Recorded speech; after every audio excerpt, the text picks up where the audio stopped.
Ini alkimia etis. Ini tentang berperilaku dalam cara yang mengubah Anda, yang memberi Anda isyarat kekudusan dan kesucian. Demikian tulis Karen Armstrong yang pernah menulis buku Sejarah Tuhan. Tuhan punya sejarah.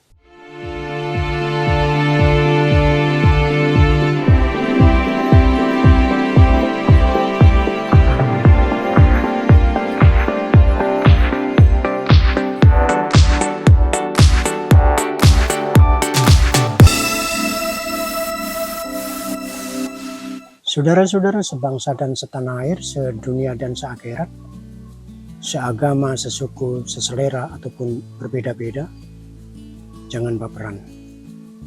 Karena perbedaan bukan asap, kecuali kita menjadikannya sebagai sumber perpecahan.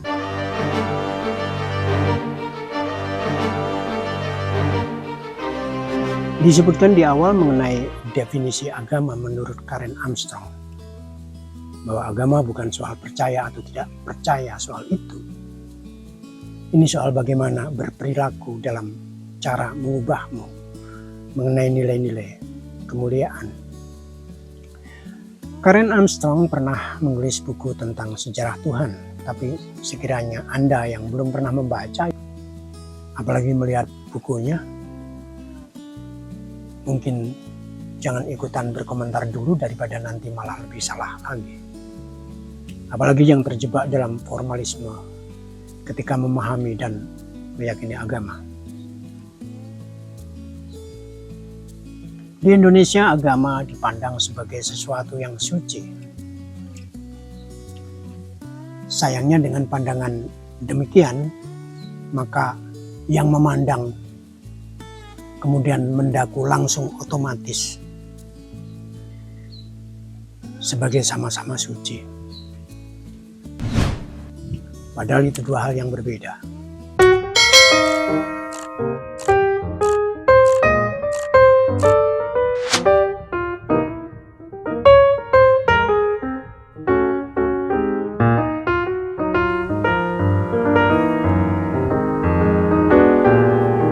Kenyataannya yang sering membuat kita terheran-heran, kenapa ia yang beragama tetapi perilakunya tidak mulia?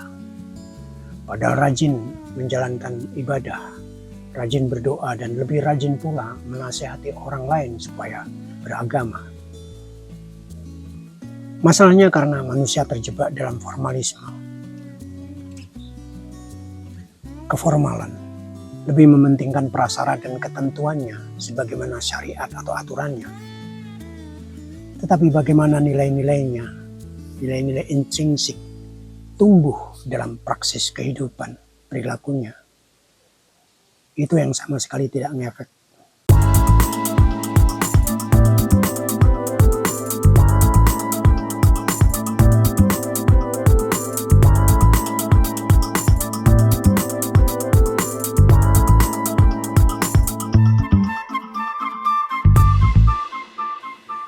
Maka mesti katanya sudah sampai pada tingkat paling mulia.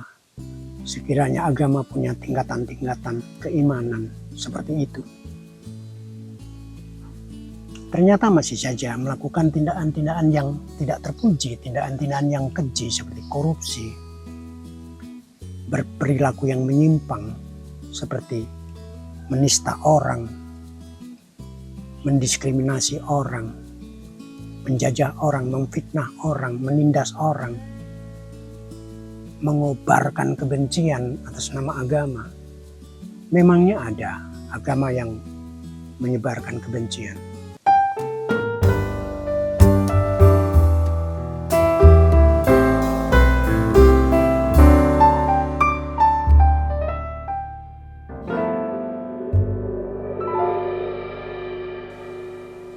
John Lennon yang pernah merasa lebih populer dari Yesus Kristus akhirnya berkata bahwa dirinya tidak mengklaim kemuliaan. John tidak pernah mengklaim kesucian jiwa.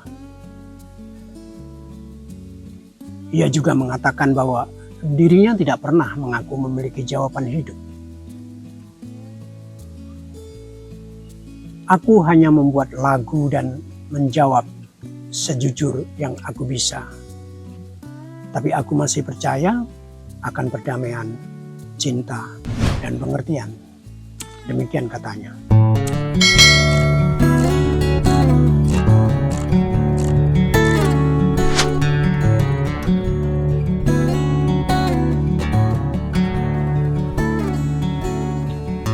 Agama sebenarnya dalam konteks itu, bagaimana ketika ia dipraktikkan dalam laku jantra hidup kesehariannya, ia menjadi mata pelajaran privat, pribadi masing-masing.